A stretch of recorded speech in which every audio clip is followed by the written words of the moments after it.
and touch nothing of theirs, lest ye be consumed in all their sins. Don't take, and I remember they had riches. I told you, the man was anywhere from 100 million to 200 million dollars rich on the Pharaoh loot that he looted from a warehouse that Joseph, one of the warehouses Joseph had, he had three. And one of them, he got the loot from one of them. It made him very wealthy. Took 300 white horses to carry all the treasure. So he said, don't take a coin. Don't take one gold coin from it. That's how God gets down. Now you get to see God's way. Or else you die with him. So they get up from the tabernacle of Korah, Dathan and Abram on every side.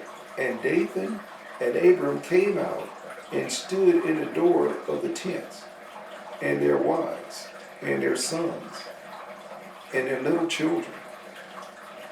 Everybody's getting it. And God gonna kill the babies, don't kill the children, don't kill the animals, their livestock, taking the treasure, horses, and everything down. What?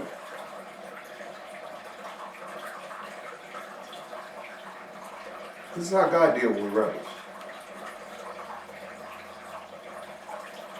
And Moses said, hereby ye shall know that the Lord hath sent me to do all these works, for I have not done them of my own mind. I'm following God. God's the boss. God tells me what to do, I tell you what to do. Now if you don't like what I tell you to do, you're liking not what God told you to do. You're not liking me, you're not liking God.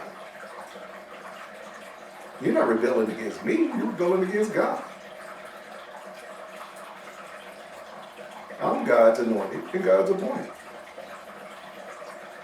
Following his drumbeat.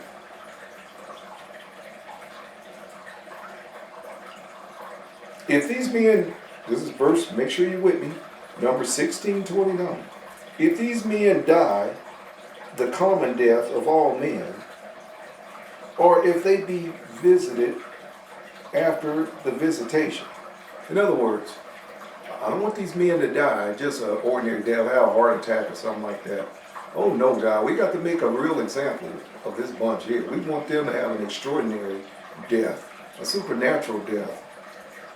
Because their sin is so odious. Their sin is so repulsive. Their sin is so egregious that we want to have a special, miraculous killing of this bunch here. We want them killed, dead, but with a special killing that's God ordained, where they can't say, oops, oh, he died in his sleep. Well, it could have been he had a heart attack, or oh, they had a little plague or disease, you know, they died of COVID-19. No, we want a special killing for this bunch. Here. If these men died out of common death of all men, or if they be visited after the visitation of all men, we don't want them, no, you don't want them dying and you come visit them on their deathbed in the hospital. No, not that, no slow death. Then the Lord have not sent me. Yes, I'm not a God if their death isn't miraculous. Moses telling God, take them out in a way so this whole congregation, this whole rebel bunch that's thinking about it, will know not to think about it. And that this is of the Lord, and I'm of the Lord, and this whole operation is of the Lord. So give them a killing that's of the Lord, that only the Lord can devise. Now Moses had killed 3,000 of them at the foot of Mount Sinai for the golden calf incident, for erecting that golden calf in the place of God, an idol. He killed 3,000. And they actually found the graves of the 3,000. Ron White and his girl. And so he said, no, I don't want them to die a natural death, even at my hands. Moses already had a track record of wiping people out. But I want you to do this, God. So they can't say it's of me. But if the Lord make a new thing, I want you to kill them a new way. Something ain't been done before. Be creative, God. And wipe it this hard-headed, retractable, rebellious bunch out. But if the Lord make a new thing, and the earth open up her mouth and swallow them up with all that appertain unto them, take out everything they own, all their earthly possessions, go down with them into the earth. And they go down quick. They go down quick into the pit, hell. Then ye shall understand that these men have provoked the Lord. Pissed you off, God, not me. Oh yeah, well, Moses got angry too, but let them understand that it's you that they're rebelling against. Now, show you how God answers his men that are anointed and appointed of himself. And it came to pass, as he had made an end of speaking all these words, no sooner than he finished speaking, that the ground clave asunder that was under them. Hell moved up from underneath, opened its mouth. You got a mouth in hell. And according to the legend of the Jews, the witnesses that was around them, they got the legend of folklore in the book, that the earth started to boil, which would make sense. Hell's mouth came up from underneath, opened its mouth. The earth opened up and boiled. And they descended into the earth slowly, not fast, slowly. Like quicksand. You ever been in quicksand? No, I haven't either, but I've seen enough documentaries and stuff on it. Like quicksand. Now, Korah himself, according to the legend of the Jews, the book, fire consumed him where he stood. The fire of the Lord came down from heaven and wiped him out where he stood. So he was burned alive as he sunk into the quicksand. So they got to see him die first. That led the rebellion, Mr. Korah and his crew. And as the people were sinking, they were screaming for Moses to deliver them as they was going down slowly. Like I said, like quicksand. As the earth opened up, picture this. The earth opened up, they're going down slowly. Hell is right there. They're receiving boiling hell. Came up to grab them. But they're going down slow enough to where they could yell so the rest of the congregation could hear them screaming that Moses, that the Lord was right, that the Torah was right, that Moses was the king, that they rebelled, they was admitting their sin as they went down. So this whole congregation could hear this horrible screams of these people as hell was consuming them in its mouth, as the mouth of hell opened up to slowly take them down. And all the tents and all their possessions and everything they owned went down into hell. And then hell closed his mouth like they never existed. Their names was written off the documents of Israel, all the annals of Israel, as though they didn't exist. Erased from the history of Israel, but only given here as a lesson to rebellion.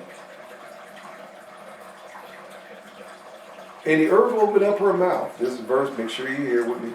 Numbers 16:32. And the earth opened up her mouth and swallowed them up in their houses, and all their men that appertained unto Korah, and all their goods. Everything.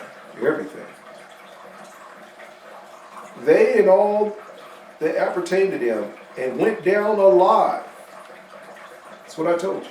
God slowly Let this bunch go down, slide, let them slide into hell. Slow like quicksand, like he was go down in quicksand. Where they could hear their mouths as they was going down. Screaming, yelling all the way down. Whole congregation got to hear this. 2.25 million people. They got to hear this bunch. Roughly 500 if you include their families and everything.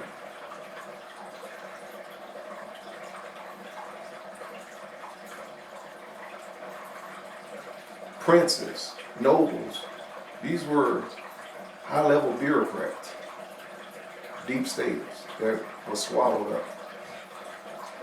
God's justice. Supernatural. Like quicksands sliding into hell.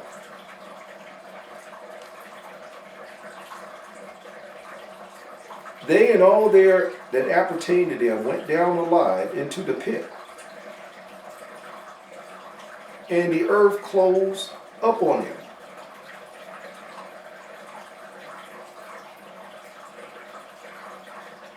God had hell come up from beneath, swallow them up slowly, very slow. Like quicksand. The earth boiled.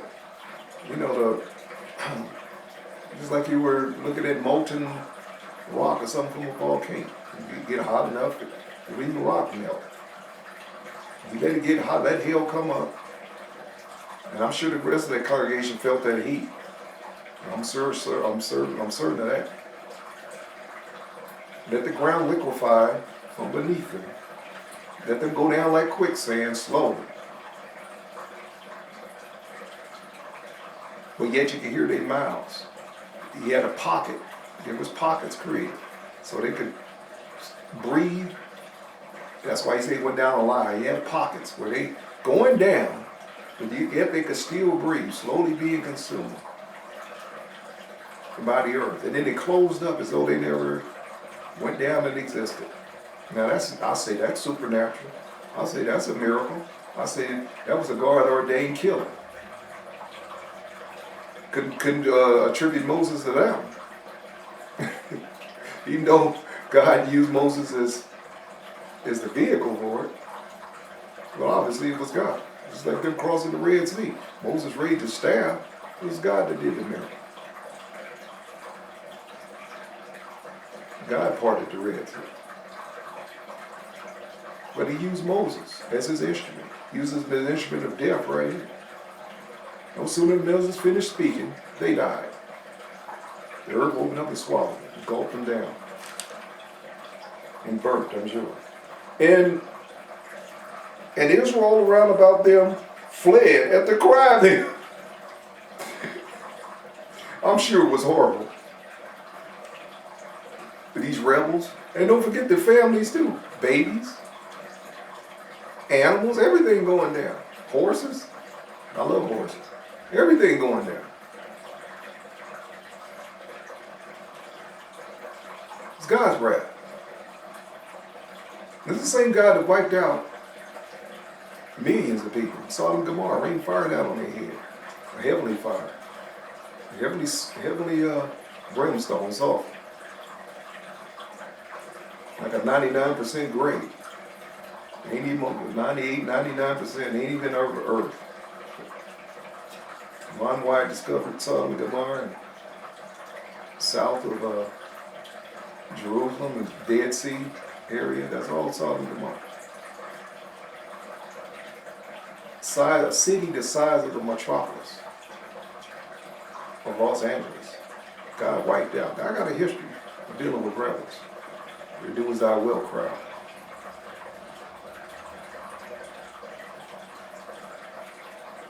And the people ran. They were scared to death. Wouldn't you? They kick up the earth over there. You think it's going to get me next. And you hearing them scream as they go down. I mean, yeah, like I said, it was like quicksand. Hell was slowly engulfing. You could see the flames, I'm sure. If you was to look down in there, you was to see the flames of hell. You could hear them screaming. Might have even heard screams of those in hell. That was already down there roasting. Like I said, hell came up to swallow him. Opened his mouth to swallow him.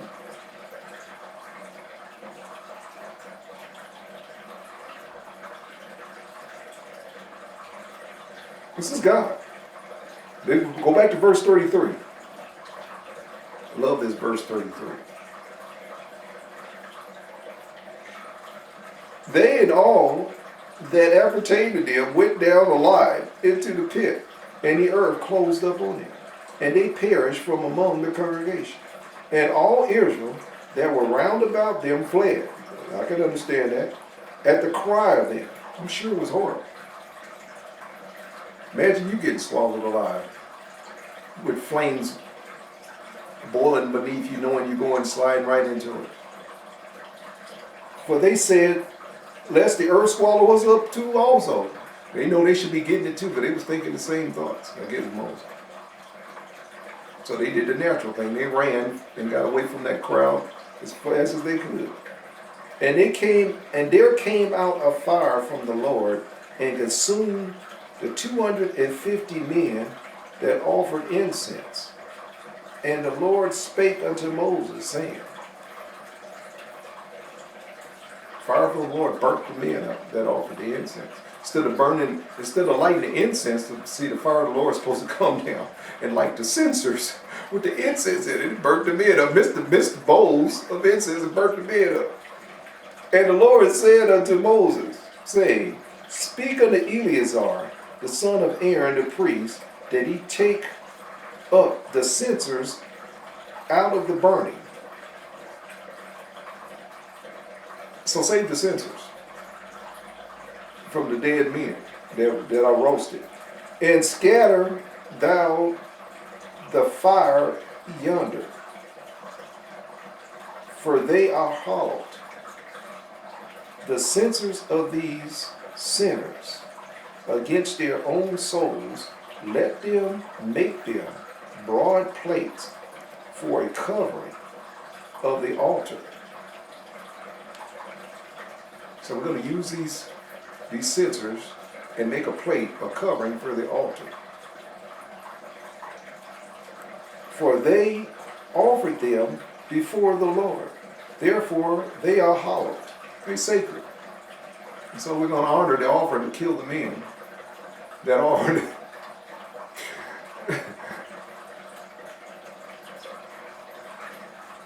And they shall be a sign unto the children of Israel. A sign against those that want to rebel in the future.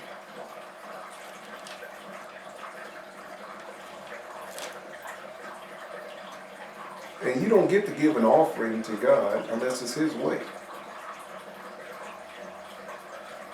The way He prescribed. That's how He took offerings. It was a certain way. He wiped out Nahab and Abihu. Nahab and Abihu. Aaron's sons for offering fire that didn't come from the brazen altar. They offered strange fire. God killed Aaron's son. He wanted to get Aaron back anyway for erecting that golden calf. Get my teaching, Brother Aaron, the preacher. Brother Aaron, the people's pastor. I think that's the title. He was with the people. What the people wanted. Moses was serving God what God wanted. But anyway, God punished him for that by wiping out his two sons. He would have wiped out all four of them. It wasn't for Moses' intercede. Don't play with God. And Eleazar the priest took the brazen censers wherewith they were burnt and offered, and they were made broad. They were beaten to plates for a covering of the altar, to be a memorial unto the children of Israel, that no stranger, which is not of the seed of Aaron, come near to offer incense before the Lord. And he be not as Korah, and as his company, as the Lord said to him by the hand of Moses. But on the morrow, all the congregation of the children of Israel murmured against Moses. So they still pissed off. They pissed off that their family members and their neighbors, they got wiped out. They still ain't learned the lesson. How God don't like murmuring and complaining. They ain't learned the lesson yet. Sorry, hard-headed this bunch here. But on the morrow, all the congregation of the children of Israel murmured against Moses and against Aaron, saying, Ye have killed the people of the Lord. You killed the congregation, you killed the church. You killed the church members. Put it in context you can relate to. You wiped out the church members. Still blaming Moses. And then Moses asked God to do this and say, you do this, God, so they won't blame me. So they know it's of you, not me. And it came to pass, when the congregation was gathered against Moses and against Aaron, they still ain't learned the lesson. They ain't learned the lesson, the earth can still open up and swallow you too. They ain't got no sense. Told you, dumb sheep. They looked like they would have learned from the last dumb sheep. They just got swallowed. Nope, didn't learn the lesson. And it came to pass, when the congregation was gathered against Moses and against Aaron, that they looked toward the tabernacle of the congregation. And behold, a cloud covered it, and the glory of the Lord appeared. Uh-oh, here come God again, to show up and show out once again. So, oh, they haven't learned, they haven't had enough yet. That beat down wasn't enough. That smack down wasn't enough. Okay, I got some more for you. And Moses and Aaron came before the tabernacle of the Lord and the congregation. Moses already know what time it is. He said, oh, here we go again. I've seen this movie before. And the Lord spake unto Moses, saying, Get you up from among this congregation, that I may consume them in a moment. All right, I had enough. I'm wiping them all out. Enough of this. This is a dumb bunch here. They ain't learned nothing. For the last dumb bunch I just swallowed up. I brought hail up from beneath to swallow them up. They ain't learned nothing. Let me wipe them out too. Let me wipe them all out. Just get over with. Get you up from among this congregation, that I may consume them in a moment. And they fell on their face. They were playing intercessor, trying to intercess for this dumb congregation. And Moses said unto Aaron, Take a censer and put fire therein from off the altar, and put it on incense. Now put on incense, and go quickly into the congregation and make an atonement for them. For there is wrath gone out from the Lord, and the plague has begun. The death angel's having a ball. Now, according to the book of Legends of the Jews, the death angel went out and Moses had encountered this death angel and was told the secret of getting a censer. If this death angel ever gets busy. Now, remember, this death angel got busy before and wiped out the firstborn in Israel. So, this is God's death angel, and this is what he does. He brings death, he kills. So this death angel was having a ball, wiping them out in God's order, dispatched by God to start killing. And Aaron goes out with this censer to stand between the death angel and the dead and the living, and to get this death angel to halt. And Moses took, and he sent Aaron to do it. Now, Moses interceded when God wanted to wipe out all the sons of Aaron, all four, just wiped out two of them. So here's Aaron now going out to intercede so God can wipe out the whole congregation. They're standing in rows. So this death angel is just going down. Each row he go down, everybody's dropping dead. He's a death angel. So you touch it, you die. Everything he touches dies. No matter what, if you touch a tree, it dies. So he's just going down the road, just killing people, and row by row. So Aaron runs out there with this censer to stand between the death angel, the dead and the living. Quickly into the congregation and make an atonement for them, for the wrath of the Lord has gone out, the plague has begun. And Aaron took as Moses commanded, and ran out in the midst of the congregation, and behold, the plague was begun among the people. and put on incense, and made an atonement for the people. And he stood between the dead and the living, and the plague was stayed. Now they that died in the plague was 14,000. 14,000. How can I say you won't piss God off? He got a bad temper and people die quickly. 14,000 died quickly. 14,700. Almost 15,000. Just round it off, 15,000. Beside them that died about the matter of Korah.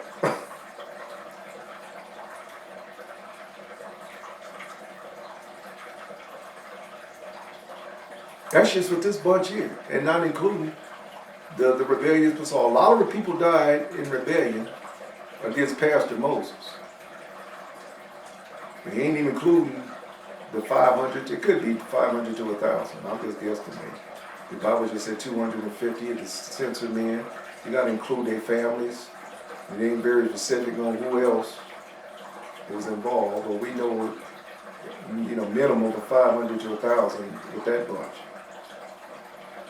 With their wife and kids and all that. Some might have had 10 kids. Some might have had 4 kids. You don't know. So you guesstimating there. But anyway, they didn't include that. Now they that died in the plague were 14,700. Beside them that died about the matter of Korah.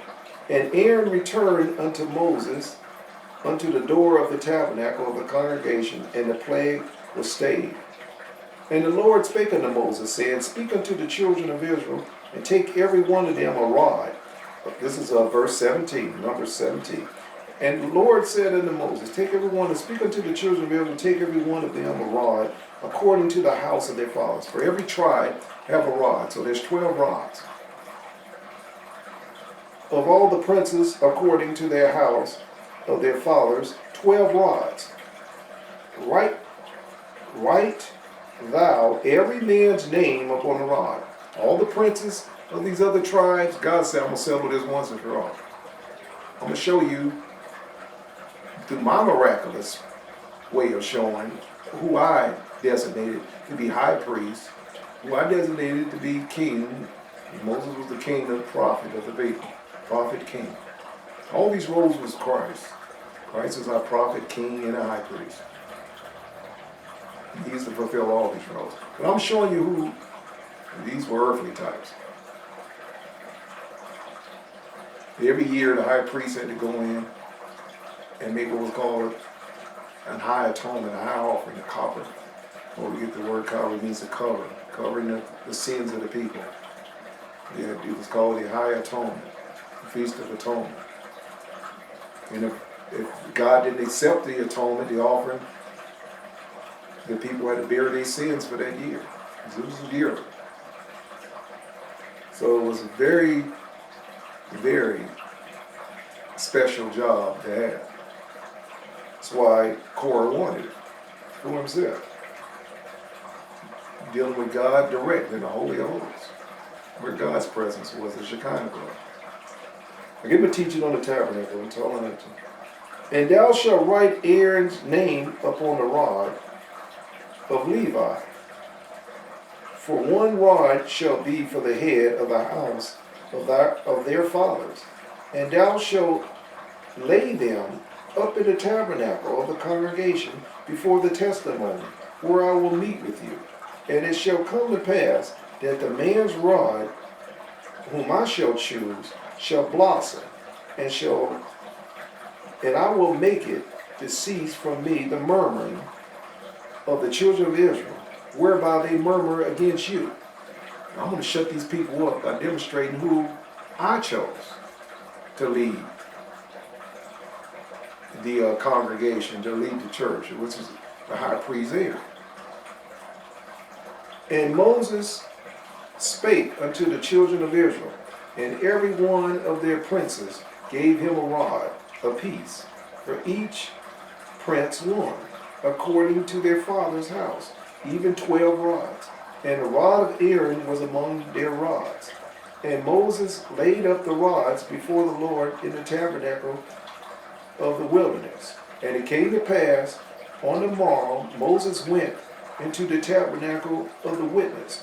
And behold, the rod of Aaron for the house of Levi was budded. Now this symbolizes the rod budded with almonds.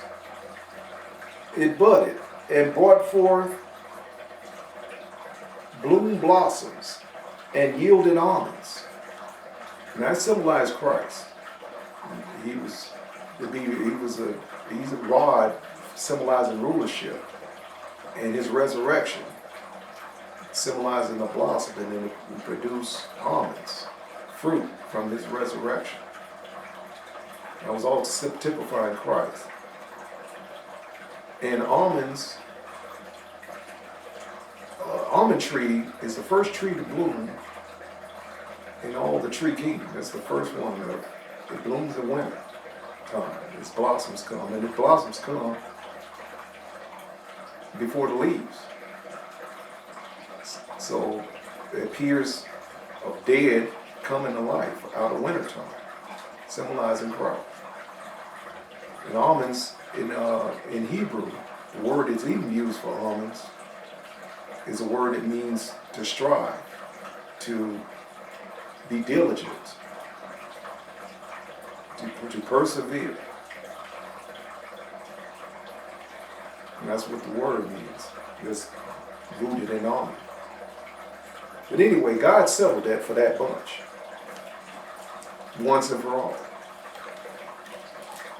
Like he's going to settle this election once and for all, when God chose it. And the fraud will be, the fraud's presidency will not stand.